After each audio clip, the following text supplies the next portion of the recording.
ليش يقصفوني؟ ليش يقصفوني؟ إن جايات قوات التحالف من لاشن حماية المدنيين، إن ليبيا مرصودة تحت القمر الصناعي، كل شيء موجود قدامها، يعني تشوف فيه، يعني مستغربين كيف يضربونه، كيف يضربونه.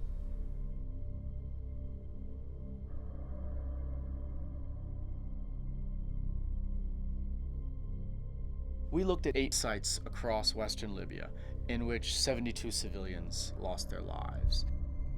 Overall, NATO took a lot of measures to minimize civilian casualties.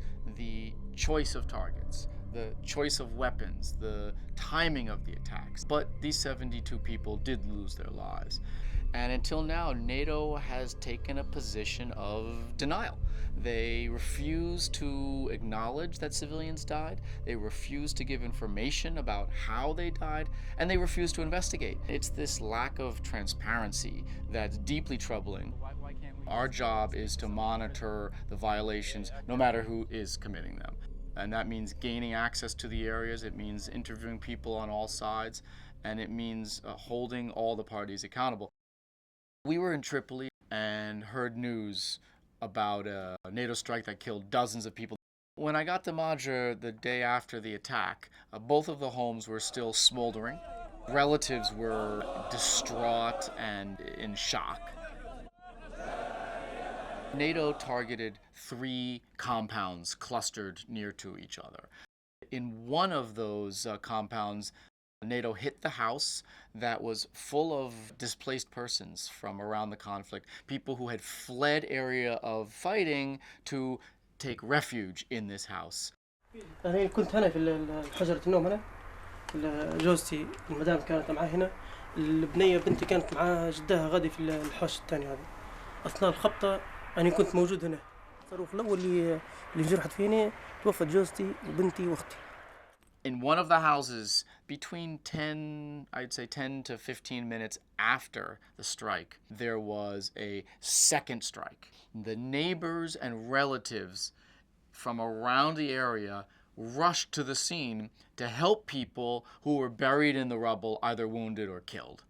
And another NATO airstrike hit as these people were trying to provide their assistance, and it killed 18 men.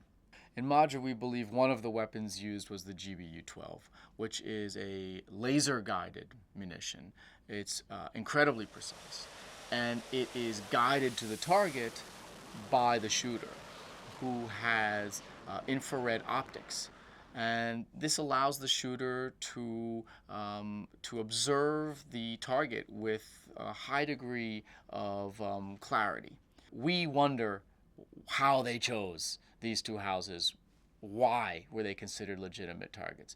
But the second strike on the people who came to help, the shooter would have in all likelihood seen that people were digging through the rubble. So it raises very serious questions about whether this was a legitimate target. Maybe it was an unlawful target, meaning a violation of the laws of war.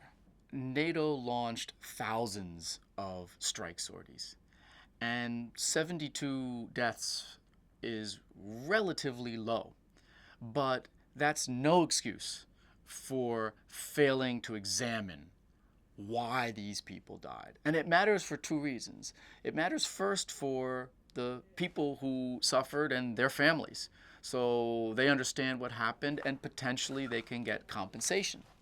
But it also matters for future campaigns, because if you don't examine what went wrong, why a civilian died, then you will not learn from mistakes. And civilians are more likely to die in the future.